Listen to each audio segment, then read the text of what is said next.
Hooray, okay. Hey, there we go. How's sound, please?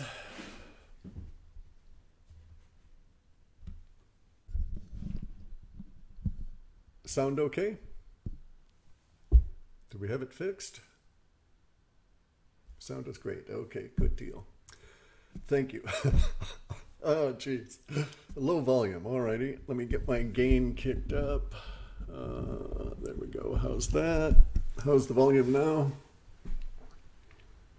All right. Okay. What's going on is we had an installation of some kind of really large Wi-Fi pumping device somewhere nearby. It might be an automated device. We're way out in the sticks. So it could be something on top of a tower that, beams back to the local PUD for water flow or for electric monitoring, that kind of thing. Who knows? Anyway, it started interfering with things, so I've had to redo all of the Wi-Fi. I literally turned my office into a Wi-Fi dead zone, just like flicking a light switch when it came on. I was able to get some hacking devices and locate various different Wi-Fi and intensity meters and so on, and I'm going to zero in and try and find the bugger. In the meantime, I had to reconfigure everything. So, geez, what a pain in the ass to get Wi-Fi from over there over to here, because it's like 85 feet in a cable length from building to building, and then perhaps another 40 or 50 feet added onto each end just to get it to a router or something like that within each building. And so that was kind of a royal pain to even contemplate that. Just when I'd closed up the ditch that brings in the backup power, and the rains have settled in on us. So I ain't going to be doing any ditching from this point forward until next year, likely. And so I had to go Wi-Fi. Plus, there's other reasons to investigate Wi-Fi. So, for instance, just as a diversion, wasn't intended to be any part of this. Basically, this is a sort of a test on things, just to see how the whole system is going to work. I had to put in repeaters. I'm going to start trying to isolate my own little Wi-Fi network and be able to control its intensity as I need, make it less of a pain. I'm going to have to get rid of the. Oh, maybe I can shrink the bugger. Sorry, guys. Everything had to be reset up. On top of the Wi-Fi problems, I had a laptop die on me. And, it's like, well, damn. I spent good money for the thing. I loved it. It was a very nice presentation. It was a Microsoft Sharp, which a lot of that is lost on me because I don't ever separate it off into a tablet. I always use it with the keyboard.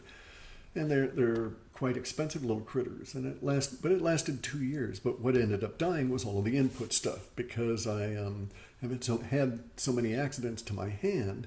One of my feedbacks on whether or not I'm appropriately typing or whatever is that I slap the buggers, and the plastic critters just don't like that after a couple of years. And so the thing just, it fires up just great. The screen is perfect, but the only way I can interact with it now is through the touch screen, and it's like, oh, that's such a pain for me in my environment here. I got it just for that, but never got around to using it much with the stylus and so on. Anyway, though, so getting back to things here, where was I? Oh, yeah, the Wi-Fi. Okay, so I think I've got it rigged up now. I'm going to eventually isolate the Wi-Fi, tie in all the cameras, and encrypt it all.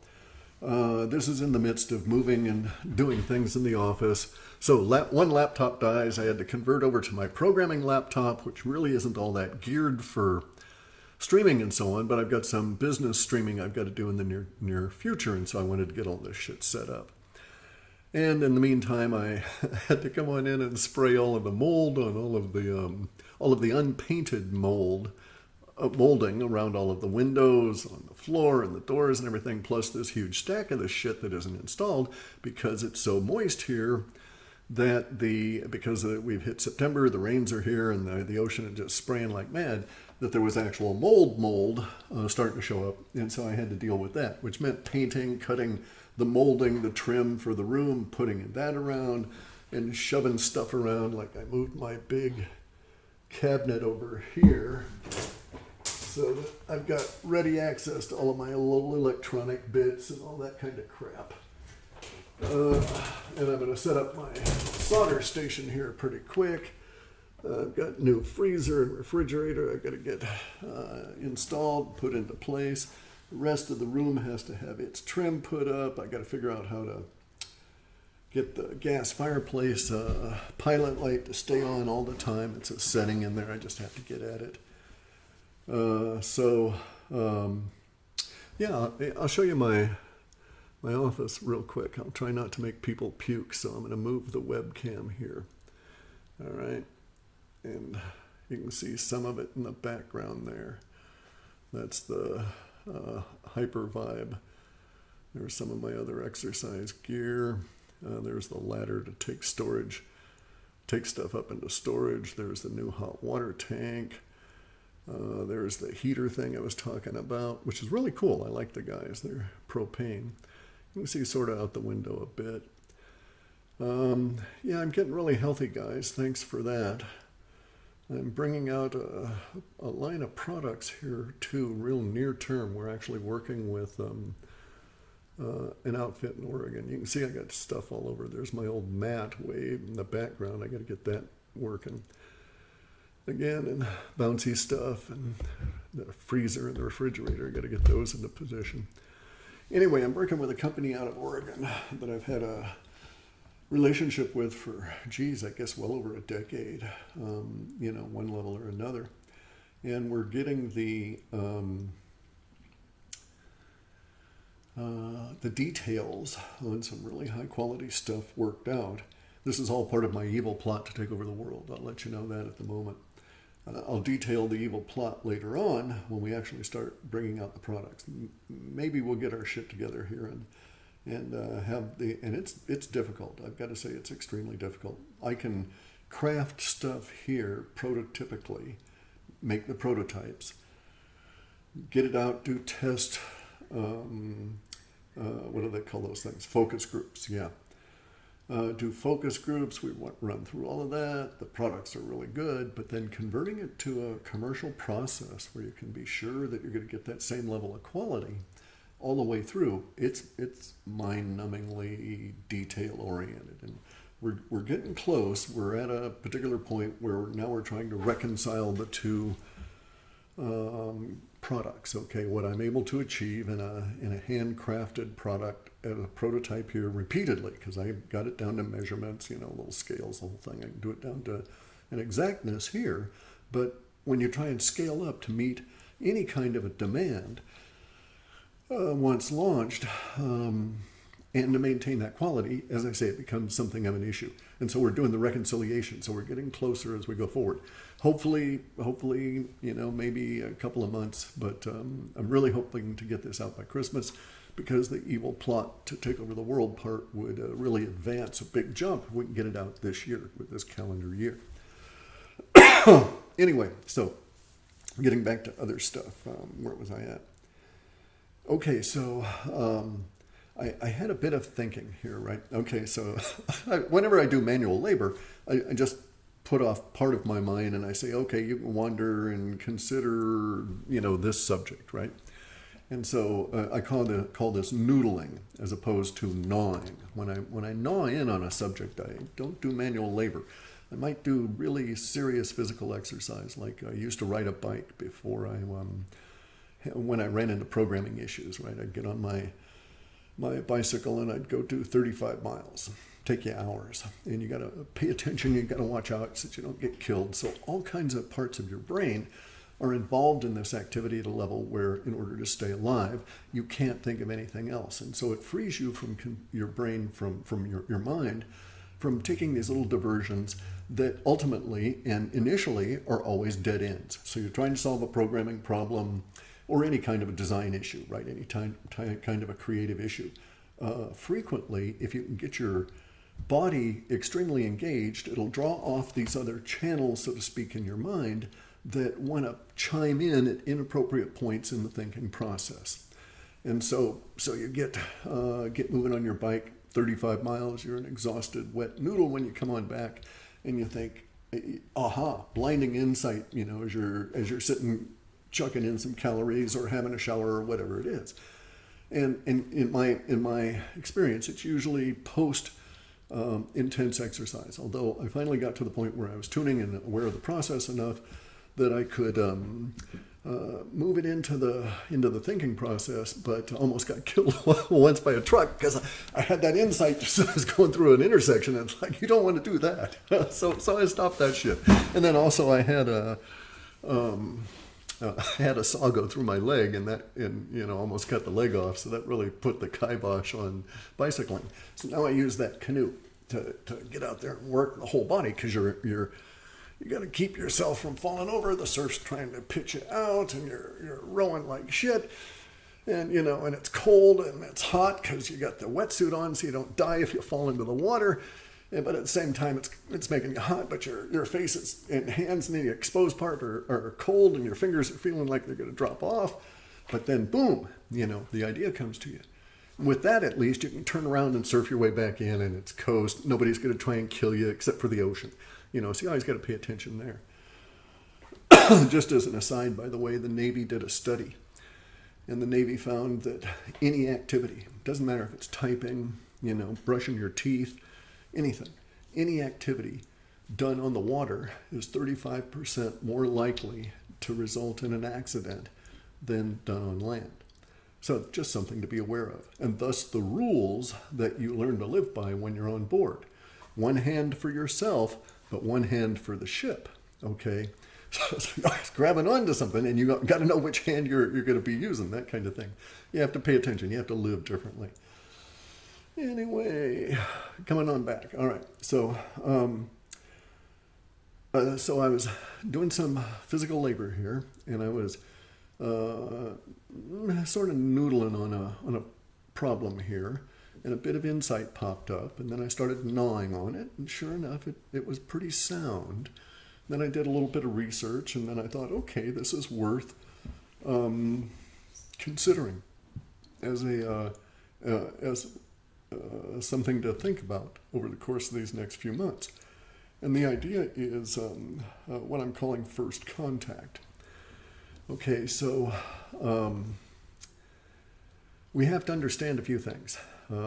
First off, I've got to get this all done in about 45 minutes, so hopefully I won't stray over. Okay, so space is really, really, really, really, really, really, really, really, really, really, really big. And we're only a little tiny bit of that space.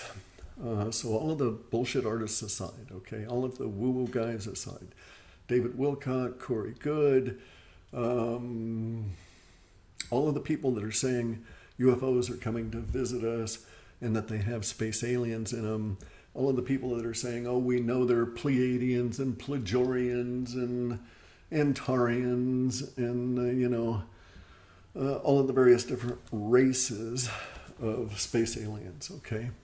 All these different species. All of that aside, even if all of that is 100% true, okay, let's just grant that it's 100% true. None of it means squat, because first contact is not an event. So we think of first contact as like, at least in the popular literature, with the idea of our civilization first being contacted by space aliens, okay, in an official kind of a capacity, right? So in a sense, you could say that, snatching Betty and Barney Hill was first contact. But we don't really think of it that way. It was an abduction, right? We don't really label it as first contact in the sense of the connotations of that word. First contact, written large, capital letters, usually implies officialdom to officialdom, out in your face kind of getting there, right? And so even if everything that Corey said was true, 100%, now I don't buy any of it, okay, but even if everything that he said was true, it doesn't eliminate first contact from occurring today, and again tomorrow, and again the day after, and again the day after that, because there's some hidden connotations that the whole long con artist view testimonier guys, right? The Corey Goods, the David Wilcox, all of their view has a connotation in it that everybody out there, or the connotation is very much like an Amazonian village being contacted by Western civilization around it, okay? That Amazonian village is surrounded basically by a homogeneous situation. So first contact implies civilization to civilization, but it'll always and only ever be the Amazonian tribe as its civilization and the larger civilization around it. We don't, and that's the implied connotation that you get from the stories of Corey Good, David Wilcock, yada, yada, yada, yada, yada. The reason you get that is because they live in that environment as humanity, or the Amazonian village in our metaphor, and they're assuming that we're surrounded by a homogeneous civilization in which everybody knows everybody else. So there would only be one first contact. And so Corey Good's claim to fame, and David Wilcock, yada, yada, yada, is that first contact was expressed through them. Okay? But I'm saying that first contact is not going to be that way, cannot be that way. The reason it can't be that way is that's making a human-based assumption based on our own metaphors that we see on our planet in a closed system. And that's not the case in space. And space is really, really, really, really, really, really, really gigantically huge. And so consequently, everybody don't know everybody else out there. And so we will continuously have first contacts, because even if we knew a dozen species officially, even if we were trading with these species, and let's start using that word, let's not fall into the Carrie Cassidy, David Wilcock language of races. They're not races of humanity, they're other species that these people are discussing in their minds, these imaginary beings that they're discussing. So let's get our language correct. But another species contacting humanity, we can do business with them. We get to know them. These are the rock dudes. They're composed out of stone or whatever. We don't know. And so we get to know these. We've had first contact. But then the next day or 20 minutes later, we have another first contact with another species that we find out didn't know the rock dudes. And so we make them have their first contact through us. And so it'll be going like that continuously for who knows how long. Universe is big. Materium is gigantic. And so that's really the nature of first contact. That once you even think about it, you realize it's a continuous process. Now, it may be that process has very large intervals in it, in which there's no activity. And then you have another first contact episode. And so contact is not as we've been told by the bullshit artists, right? Their narrative framing everything is far too limiting. It doesn't have any of the elements that critical thinking would apply to it, which is if you have one first contact, there's no saying that the lizard people know the Antarians. All right? We got some of the woo-woo guys claiming that there's a war going on between this group and the other group. And it's like, well, not necessarily.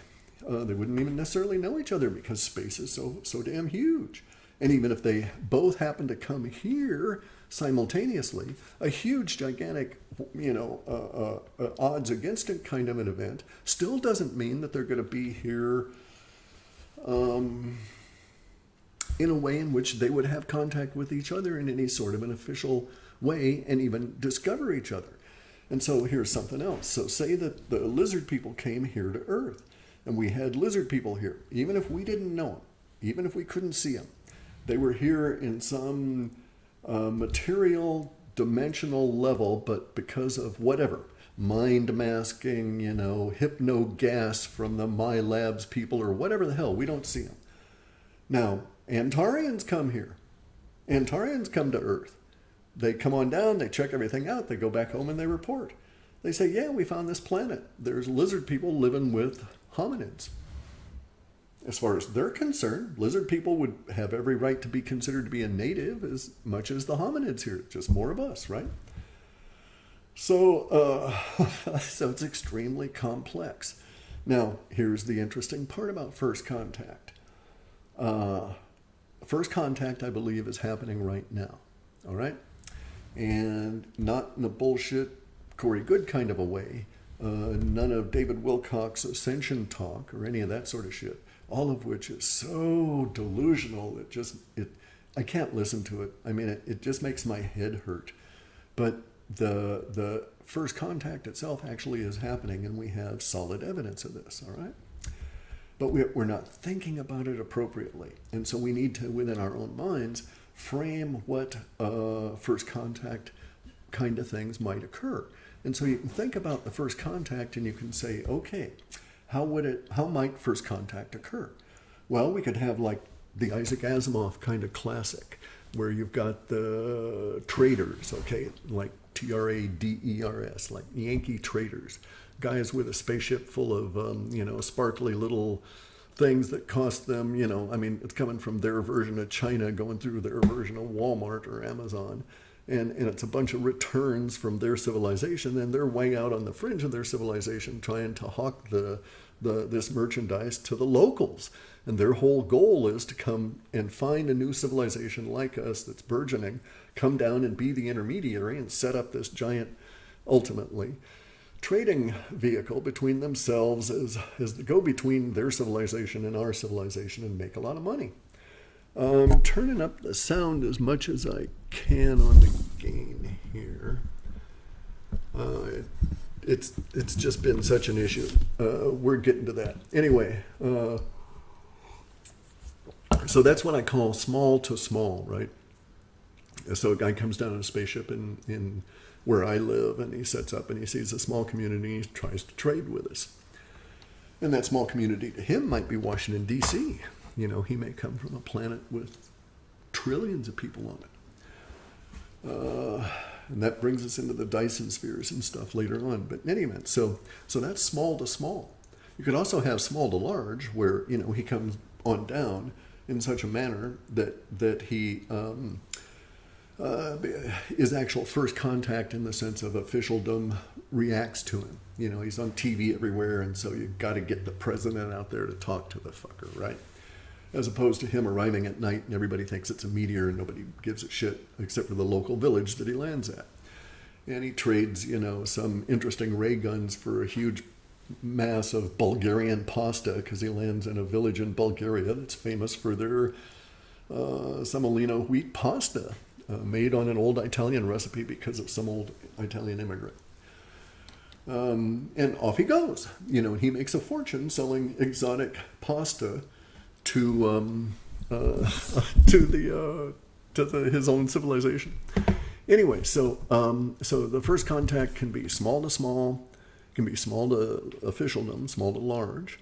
It could be large to large, but I think that would be relatively rare. But at least deliberately. But it could also be what we're experiencing now, which is large to large, inadvertent or accidental. The accidental versus planned contact. So you may have people like us that have a penchant for curiosity and exploration. And these people could postulate that they were going to encounter other species in their trucking about in universe and materium, and so they might develop a plan on how they would go about this and actively seek out, sort of the Star Trek thing, out there to seek out other life and see what the fuck, guys. You could have it any number of ways, but I think to a certain extent, the most likely thing to occur may actually be happening right now. Okay, and I've got a bunch of other dualities here, dichotomies as to how it might occur, large to large, small to large, etc., right? And it goes further. But we needn't digress too much beyond the accidental versus planned, because the most likely way it's going to occur, especially if we're talking about a galactic empire, is an accidental showing up, an accidental connection that causes, let's call it the receiving end of this interaction to become aware of contact. So now first contact is not necessarily a simultaneous event. And here's why. Okay, so if we're going to imagine first contact, and let's just keep it down to its simplest point, there's no lizard people on the planet. It's just humanity. There's no other dimensional beings or any of this other bullshit. There's no fairies. There's no elves. There's no ascended masters. There's no non-corporeal artificial intelligence running around or any of that kind of bullshit. It's just humanity running into first contact with this alien empire. Okay, this other species that basically runs their affairs, their civilization, in what we would define as an empire fashion. This is, I think, the most likely accidental contact to occur, because it would be an empire that would be out doing their shit, sending stuff around, doing things, moving material, all the stuff empires do, that would run into us. And here's why I say run into us. There's we're getting back to the details here as quick as I can. But okay, so space is gigantically huge. We're a little tiny dot, but we're hypothesizing here that we're speculating that there's a galactic empire over here. And however big it is, it's basically small compared to all of space. And so it's just a happenstance that it might actively do things to encourage running into other civilizations. But it would also have to actively do things to not have that occur. And thus we come back to what's actually going on right now. And so I think we've had first contact with the Galactic Empire, because here's how it would occur in an accidental, organic sort of a fashion. You've got an empire over here that is hugely active, composed of quadrillions of beings, all right? Even if they're all homogeneous, only one species, there's still got to be quadrillions of them for them to be actively engaged in a solar system spanning, let alone even portion of a galaxy spanning empire. Since there's quadrillions of them, you're going to have that quadrillions to the nth quadrillionth power level of activity as all these beings do shit. This is going to combine until there's the level of combinoric effect of the empire, the organization, the system of objects that governs their lives or frames their lives, also intruding and doing stuff like maintenance on things, exploration, moving corn from point A to point B, all of those kind of things, right? And so here's what I think would be the most likely occurrence of our first contact. I don't think it'll be with a small outfit. I don't think it'll be another planet with just a single planet-wide civilization. Does not seem likely. Because those would move out into their own solar system and not give a rat's ass about expending the energy to get themselves here.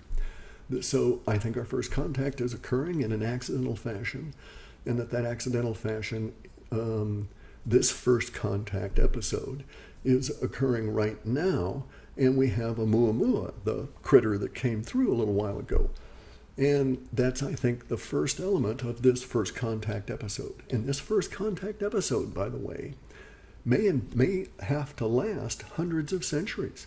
It might only be 1 or 2 centuries. I don't think it's only going to be merely years. And here's why. Because this other empire is huge, gigantic, and they're shooting shit around and doing their stuff, and we're looking at, perhaps, a Muamua as an automated tanker, all right? It's their version of sending something from point A to point B. We don't care what the cargo is at this point. And we, as the receiving part of the contact, see their automated tanker go by through our solar system. Now, we'll get to some details about that make this a highly unlikely natural event, all right, at an extreme level that people just have not considered in a second. But as we come across it would be like being on an island in the giant Pacific Ocean and having automated tankers and cargo boats passing you, carrying the shipping containers. And they're automated. You don't see people, you don't see anything, you rarely run into them, but occasionally you do. You see these things going by your islands as conditions make them go by your islands. You can't interact with them, but there's a larger, greater civilization out there that scares the fuck out of you because you couldn't build it if you tried, and let alone drive it or any of that kind of business, right? But it's there. And so your civilization is instantly impacted with this idea that that you're not the dominant player in the Materium. And so at that point, you start thinking and going through all of the first contact kind of things. I think we should be going through that now, because I think Oumuamua was our first contact visibly, officially acknowledged with one of these automated interstellar freighters. All right. Now, the kick-ass part of all of this is that we've found another one. All right. There's another one coming through. And I'm going to see if I can go on over and swap over to one of these others. And it's not that. And it's not that. All right, what happened there? There it is, okay. There it is, okay. Bizarre comet from another star system just spotted. And if you notice, this is actually a picture of the old Oumuamua, right? And that's showing here on the screen. And they're saying in this article a couple of things that we need to understand, that our first image of it was just the edge. It might have actually been basically a circle, a disk. Anyway, our first image of this new one is in fact showing it to be disk-like and not merely the long edge there. And so, as a result of running into the second of these things, are we actually beginning our experience of first contact? Now, here's the hell of it, guys. If indeed this is correct, if indeed my wild thinking here and noodling and gnawing on this is accurate, and indeed we're running into a first contact episode, it might be 2,000 years before the middle of that empire learns of us. Right? Say that we even captured one of their buggers coming through our system and took it off to find out what the hell they're shipping back and forth.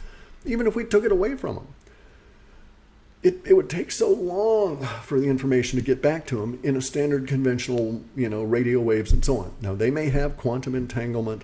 I would suspect that would be the case, that there are physics that would allow them to do what they're doing, and we'll get to that in a second, on whiteboard kind of shit. I would think that they would have to have some kind of faster than light, near instantaneous communication at the bare minimum, right?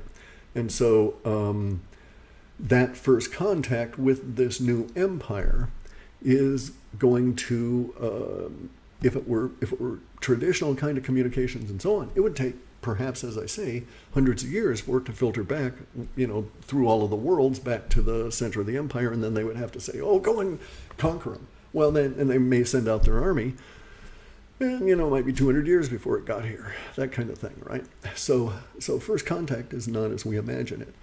But I think that we could actually postulate, because of this understanding I've got here, that Oumuamua in this new one, which is, what is that guy's name? C something, C/2019 Q4 Borisov, okay, is the name of this critter. And this one is actually, I suspect, the second of one of these vehicles, we'll call it that, a vehicle, to pass through our system. Now, I'll show you why I think that that's highly unlikely to ever be a natural, even the first one couldn't be an organic, artificial, or natural kind of thing. It had to be directed in just a second here. But so if I'm correct, about the physics and everything, then this will increase, all right? We will increasingly encounter these objects as we go forward, right? And so it doesn't do any good to say, okay, they're here all along, we've got space aliens and so on. I actually think, yeah, there's a good potential probability that indeed there are space aliens interacting with us now. And that still does not preclude a new first contact, right?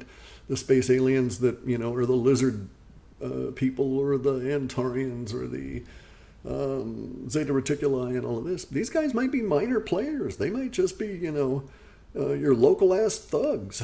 And we're getting into some, serious gang territory here. And it's only when we move into that new part of the gang area that we start becoming aware of and interacting with the larger empire, the larger gang that, makes these little guys look like piss ants. And here's the thing. You'll see, if you look at the regular kind of media shit about Oumuamua and the crap coming on out, you'll find out that if you read in there, you find out it's highly metallic. It's beaming back and reflecting like all hell, but all of the pictures show it as a rock. Why this should be, they obviously don't want you thinking of it as a spaceship. But let that aside. One of the things that they show it is the standard traditional view of our solar system as a flat plate with the sun in the middle and Earth out on one arm. Let me see. Okay. And so they say that Oumuamua comes on in and does this sling effect around the sun to come into our solar system and then head out again, okay? And then it slings itself around the sun. And that's what Oumuamua did. But what is staggering about that, absolutely mind-blowing about that, is that we're not a flat plate. We're not sitting around, rotating around the sun, just sitting there like that. Our sun is going at speeds beyond our ability to imagine, going through space, and we're all trailing behind it in this expanding cone, comet-like, and that's our solar system. So for someone to plan Oumuamua to slingshot around our sun as a stationary sun sitting out there where you can track it century after century after century and it's never moving, relative to anything else, that's one thing. But that's not the reality in which we live. So whoever slung that thing around in this gravity effect to pull power from our sun, to steal energy from our gravity, with Oumuamua to speed it on its way and give it that big oomph, did so within the highly complex mathematics of everything in the universe, moving all the time, every which way, all complex, all comets and so on. And it took us decades to understand this cometary model, to work it into our algorithms from the first time we tried to hit the moon. That's why the United States was so unsuccessful, abysmally unsuccessful, in attempting to get our stuff into space in the early days, was because we had the flat plane model and it didn't make any sense for our mathematics. And anyway, so the level of complexity on this is quite staggering. Once you got your math, you can put it into algorithms and multiply on it and keep going and build it. You'd have computer programs that do all of this stuff for you. But you first have to conceptualize. You'd have to have the right concept of how the universe works in order for this to occur. So, given that it's not just all these suns are sitting stationary relative to each other, and that all their planets are all flat out behind them, or out off on the sides, but rather that we're behind them in cones and that there's all these cometary kind of action and then all suns are moving, albeit extremely fast, but, on an interstellar kind of a basis, visually not very much movement between some of them, or most of them perhaps. Still, getting Oumuamua to sling around our sun and then pitch off at just the perfect angle says, to my mind, somebody did that. Some mind directed that for its own purpose. Whatever that might be, whatever the hell Oumuamua is or whatever it was carrying, some mind directed it around our sun and off it goes. Didn't smack into planets, didn't smack into any of the other debris around here, got the perfect angle, took energy from our sun as it veered off, and here we have it happening again. Well, this would be there's this idea of kinetic energetic transport. Okay, that's like the Russian translation of it. The Russians are frequently ahead of a lot of people in this, all right? But basically the idea is the same kind of thing as one of the old science fiction books about the moon, where people on the moon got pissed at the people on the Earth and they got big rocks and they threw them at the Earth, but because they were throwing them from the moon, it hit the Earth with like the impact of a nuclear explosion kind of thing, right? And so, but that's the idea, that you can take mass in the form of, whatever material you wanted to move. So say you're on a planet somewhere and you've got an automated mining operation and you're going after, element 115 for instance, right? And it mines up a huge mass of it, and it puts it all and squishes it and melts it or fuses it, whatever the hell it has to do. And so you got a big lump.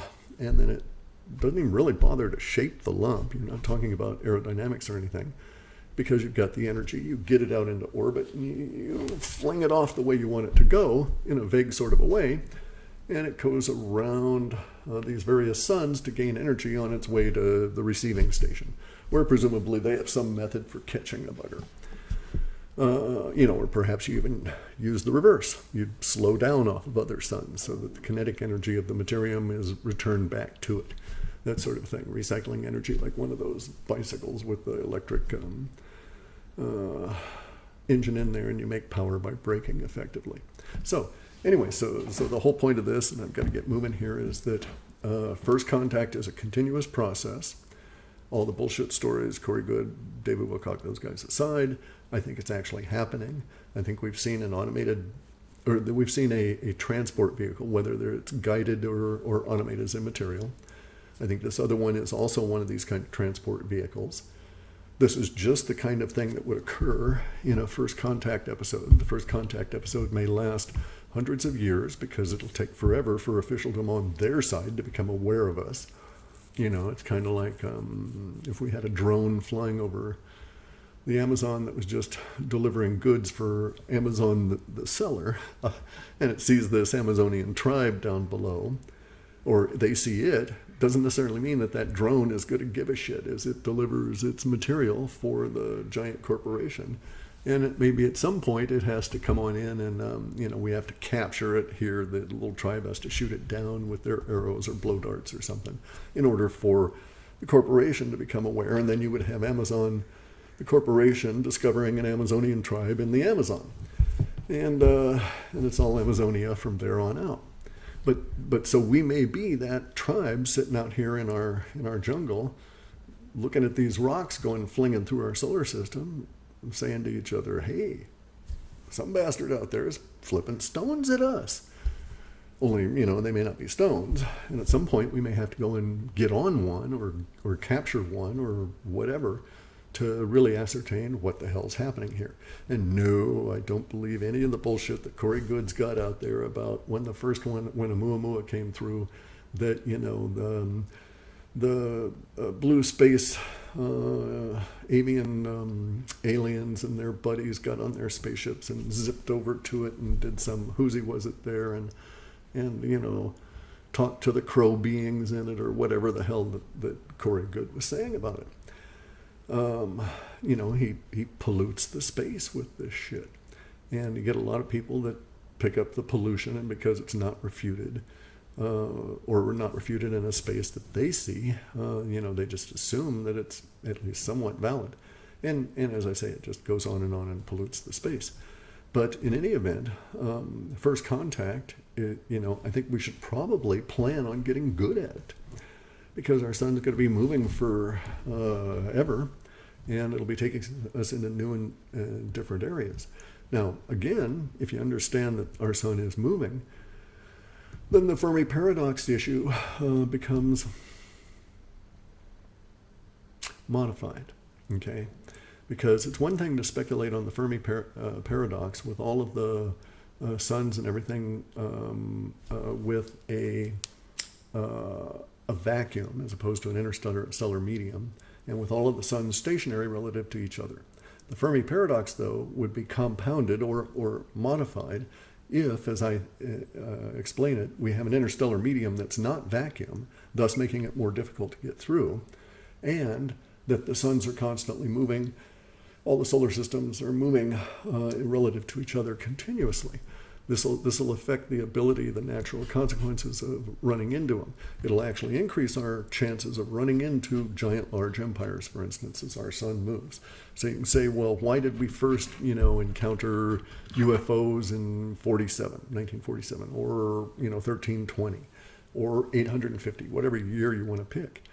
And it may be that, well, it just took our sun that long to get to a point in space to where it was near enough that it became, let's use the word advisedly, visible to someone else, and that our heat signature or something else made it worth their while to come here. Or it was accidental that they came here, but nonetheless it only could have occurred because the transition of our sun across space brought us into this larger quadrant where we find this larger civilization that we're going to be currently running into.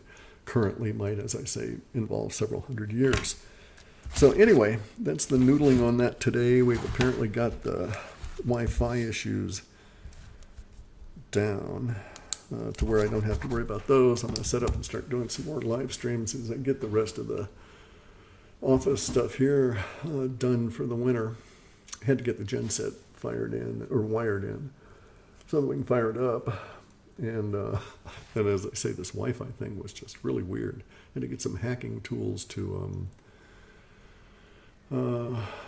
start sourcing it out. And then I was quite shocked. And then I had to take the step of adding in isolating repeaters to where you can set up your own virtual Wi-Fi network and then isolate on that so that you're not getting all the other crud around you. Big pain in the butt. Didn't expect it out here. So, it might be the Navy for all I know, because there's a Navy base down a ways from me. Anyway, I guess that's it. Let's see. I wanted to go into some of the other stuff here. Dyson spheres, energy limitations, how our solar system kind of works relative to astrology and stuff. I have to leave that for another time because I actually have to go and put up trim around doors and slap paint on it and so on. The good news is it's all monochromatic, so once I get the rest of the software fixed, I can put in green screen kind of effects and see what I can do with those. So yeah, I wanted to talk about Dyson spheres because it's real easy to think about it on this idea. Dyson spheres, the idea is that we would surround our sun with a basically a pickup, some way to suck the energy out. So instead of us living on a little ball around the sun, we would take our ball and flatten it out so our sun was entirely encapsulated. It's a good idea.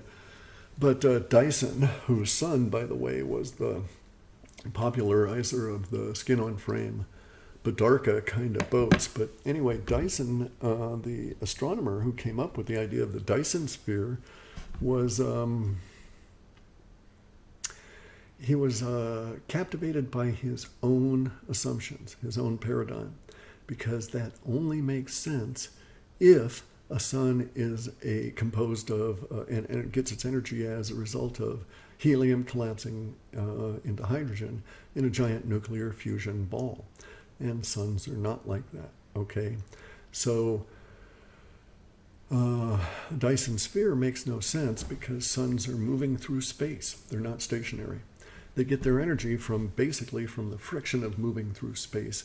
Interstellar space not being a vacuum, there's stuff that causes friction.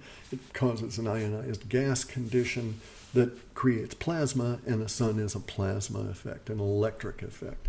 So if you were to take and actually be able to set out and build a Dyson sphere, which there's some reasons to think that the energy would be never recovered from the effort, okay? That even if you lasted 20,000 years and it was actually possible, the effort of actually building a Dyson sphere would never recover that initial input of energy, but that's an aside.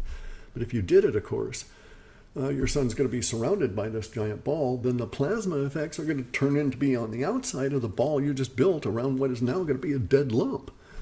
Bear in mind that our sun is not composed of helium and hydrogen. It's mainly iron. It's hematite. Lots of other heavy metals and titanium, etc. And it is like the tip on a TIG torch, tungsten ionized gas torch. There's a plasma there that does everything, and you just never want to involve yourself with it. But it's just a hot little bit of metal that causes the ionized gases to have a point at which they'll ground, and there you go. And so Dyson spheres would surround the sun and it would go out. Now you would learn as trying to build such a thing that, oh, we're not on a flat plane. Oh, our sun is not helium. It's a giant plasma. So I don't think any civilization would ever go to the trouble of building, and somebody would figure out, they'd write the algorithm and say, wait a second, it's going to take us, n level, 10 to the n level amounts of energy to build the Dyson sphere that can never be recovered, because our sun, even if it was helium, would burn out long before it could ever give us back the amount of energy we put into building the fucker around it. So Dyson spheres don't make sense. Now the swarms, that's a slightly different idea, because you would swarm behind the sun and you would be basically building artificial habitats or planets. You'd never go around it though. Okay, so if I was correct about that understanding, then what was that thing we saw out in space where it appeared that that somebody was trying to build a Dyson sphere around the sun relative to the sun winking out on us? All right, so that's a whole level of speculation we've got to think about. But anyway, there's a lot more speculation about the Dyson spheres too. And the thing to do is, whenever you have these ideas come out and you're looking at some of these sci-fi ideas, you have to stop and ask yourself, how does that work in a moving environment where my planets are chasing the sun? And how does that work in an environment where the only vacuum is behind suns, not ahead of them? And that can weed out a lot of shit there. We're listening to a white hole. Okay. Well, I got to go, guys. Anyway, thank you very much for checking in. I was doing a test on my rebuild of my Wi-Fi and getting the new PC connected, and I've got to go through it again too, because I've got an old Linux box down here I'm going to use as my basic, I guess, broadcast machine, and I've got to get it set up and load software and all of that. So I'll be doing this here again in the future. Now I got to go out and do actual work. So anyway, so thanks a lot. I'll see how this worked out.